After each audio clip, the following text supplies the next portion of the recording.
तो जिस नरेटिव को इस देश में आना चाहिए था, उस नरेटिव को देश में लाने के लिए जो माध्यम थे वो आजादी के बाद से उन राष्ट्रवादियों की सोच के वो नुमाइंदगी नहीं करते थे। आपको अखबारों में लेटर टू एडिटर तक भी आपका नहीं छापा जाता था। आपके किसी इशू को बड़ा बनाया ही नहीं जाता था। और इस पर पार्टी से चलते एक किसी गांव में, किसी शहर में, किसी भीड़ ने किसी गलतफहमी के चलते किसी की हत्या कर दी।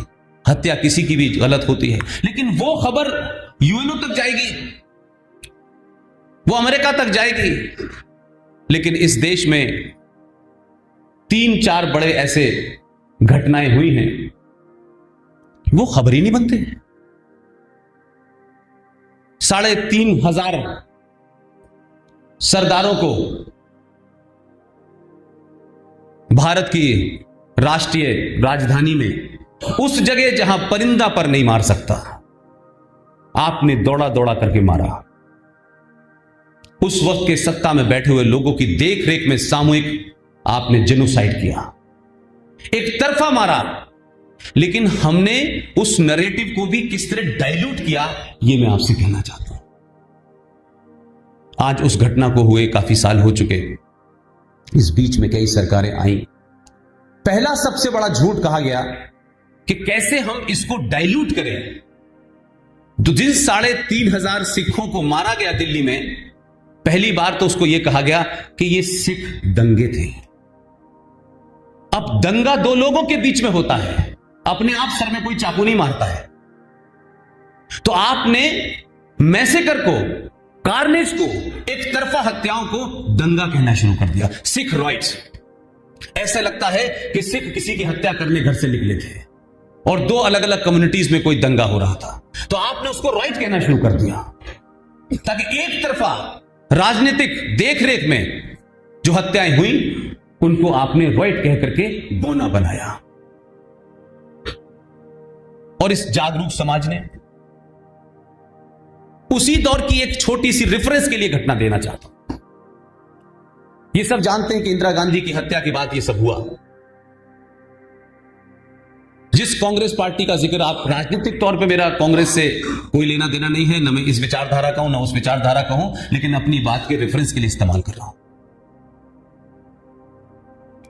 कांग्रेस पार्टी के एक ऐसे नेता ने, जिसके पिताजी देश के राष्ट्रपति थे, नाना जिसके राष्ट्रपति थे, जिनके पिता गवर्नर थे, विदेश मंत्री रहे, कई वजारतों पे रहे, वो खुद भी भारत के कानून मंत्री बने, कई वजारतें उनके पास रही, मंत्री रहे।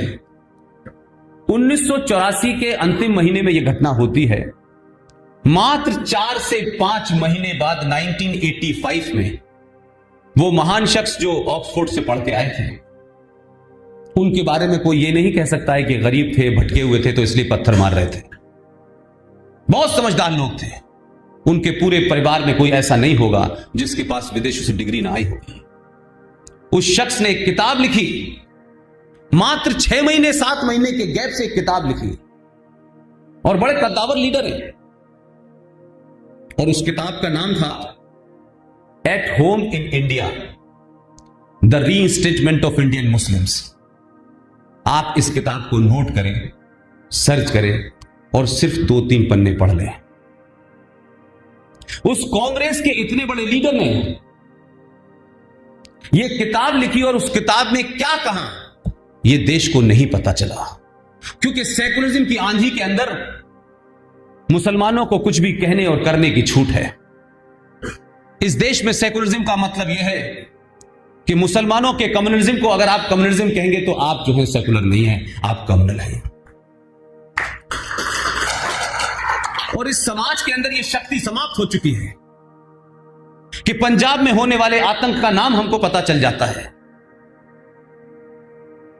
2 लोगों को आप पकड़ते हैं नाजायज और जायज तरीके से, आज तक उन पे चार्ज नहीं प्रूफ कर पाते, लेकिन इस देश में हिंदू टेरर की थ्योरी बना दी जाती है। लेकिन 500 से ज्यादा, दिल्ली हो, पटना हो, कोयंबटूर हो, जम्मू हो, बिहार हो, उत्तर प्रदेश हो, 500 से ज्यादा हमले और धमाके करने वालों का नाम भी पता है, मजहब भी पता है, और उनके आतंक के बारे में भी पता है। पूरी दुनिया को उनके आतंक वालों का धर्म पतंग है, लेकिन भारत के अंदर हमारा समाज इतना पाखंडी और इतना मक्कार है कि हम या तो कहने से डरते हैं या कहने से बचते हैं। लिहाजा हम ये नहीं कह पाते कि भारत इस्लामिक आतंकवाद से ग्रस्त है।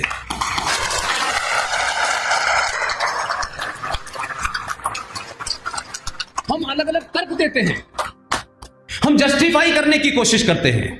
आपकी खामोशी यह बताती है कि या तो आप डरते हैं या एक इस बात से डरते हैं कि कहीं हमने ये शुरू किया तो हम जो पॉलिटिकली करेक्ट हैं, जो सेकुलरिज्म की हमने बड़ी बड़ी चादरें बिछा रखी हैं हरे रंग की, ये सब एक्सपोज ना हो जाए। लेकिन ना तो मुझे सत्ता का कोई लेना देना है, ना किसी विचारधारा से मेरा कोई मतलब है। भारत आज संवैधानिक तौर पे इस संविधान के माध्यम से जो इसमें नहीं था उसको आपने ऑर्डर और एक्ट के माध्यम से भारत को इस्लामिक देश बनाने की तरफ ये देश बढ़ रहा है। अभी तो आपने इस खतरे को, मैं समझता हूं, आपने भांपा, या आपको ऐसा लगता है कि कुछ लोग तो हो सकते हैं कि जब इस देश के अंदर टूटन शुरू हो तो बच्चों के साथ इटली चले जाएं, जापान चले जाएं, अमेरिका चले जाएं, लेकिन 90% लोगों को यहीं रहना है और यहीं मरना है। इसलिए मैं उन 90% लोगों से बार बार अपील करता हूं, किसी समस्या से भागना उसका सलूशन नहीं है। अगर आज आप सामना कर लेंगे तो यकीन मानिए कि आपकी आने वाली दूसरी पीढ़ी जो है आराम से रहेगी। आपने एडजस्टमेंट किया, उस एडजस्टमेंट का नतीजा यह है कि जिस सनातन संस्कृति के अंदर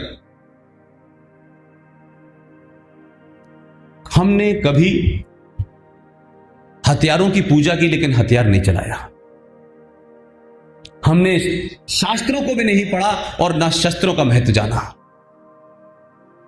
हमारा पूरा इतिहास कहता है कि हमने आज तक दुनिया के किसी देश पे हमला नहीं किया। आप अजीबोगरीब बात देखें, आपने हमला नहीं किया किसी देश के ऊपर। आप तो उस परंपरा के लोग थे कि आपके आराध्य देवता मर्यादा पुरुषोत्तम राम की पत्नी को भी कोई उठा के ले गया था। आप वहां तक गए, आप सेना से बहुत ताकतवर थे, आपने सब कुछ वहां किया, वहां की जनता को नुकसान पहुंचाया, और उस सोने की लंका में से आप अपनी पत्नी को लिया और वहीं के लोगों को राजपाट सौंप के आप वापस आए, वहां से एक तिल और कांटा लेके नहीं आए। कोई आरोप नहीं लगा सकता आप पे कि आप लुटेरे हैं, आप लोगों को लूटने के लिए निकलते हैं। लेकिन अजीबोगरीब बात है, जो 1400 साल पहले लूटने की प्रवृत्ति से पैदा हुए थे और जिनके लूट में अकीदा है, जो ये मानते हैं कि अगर लूट में महिलाओं को भी लूटा जाए तो गिनती होगी तो उनका भी बराबर बराबर हिस्सा बटेगा, जिनकी संस्कृति ये हो, वो आज आपको ये बता रहे हैं कि हिंदू इंटॉलरेंट है। वो आपको ये बता रहे हैं और आपको बताया गया तो यकायक आपको लगने लगा, रे क्या हम सच में हो गए हैं? तो हमारे बीच में से बहुत सारे लोग यकायक खड़े हो जाते हैं, ना वो जानते हैं ना उनको कुछ पता है, लेकिन उनको सबको अच्छा दिखना है। इस बीमारी से ग्रस्त होने के कारण वो अपने लोगों से कहते हैं, देखो यार ये नहीं होना चाहिए, नहीं नहीं नहीं नहीं, ये भी ठीक है, ये भी ठीक है, ये कहां जाएंगे, इनके साथ अत्याचार हुआ है। जो 57 मुल्क हैं जिसमें किसी दूसरे को रहने की इजाजत ही नहीं है, वहां शांति है, अद्भुत शांति है। और कमाल यह है कि उन देशों से भी जो संघर्ष चल रहा है, वहां से भी निकलने के बाद 90% लोग भारत क्यों आना चाहते हैं। आप इस पे खुश हो सकते हैं, मैं 2019 का पुष्पेंद्र इस पे खुश नहीं होना चाहता। ये धरती कोई लुटेरे गुंडों के लिए नहीं है कि जो आएगा वो यहां बिस्तर रख के लेट जाएगा। ये धरती, ये देश, ये राष्ट्र उन लोगों के लिए है जो आए, इस देश में रहें, पूरे अधिकारों के साथ रहें, लेकिन इस देश की परंपरा और सभ्यता को पहले माने। जो उनको चैलेंज करेगा कि हम सभ्यता को नहीं मानेंगे, इस राष्ट्र को नहीं मानेंगे, हम पूरी मर्यादा पुरुषोत्तम राम को नहीं मानेंगे, हम उस आदमी को मानेंगे जो हमारे मजहब का फाउंडर है, तो माफ कीजिएगा, आपके लिए कोई जगह नहीं है।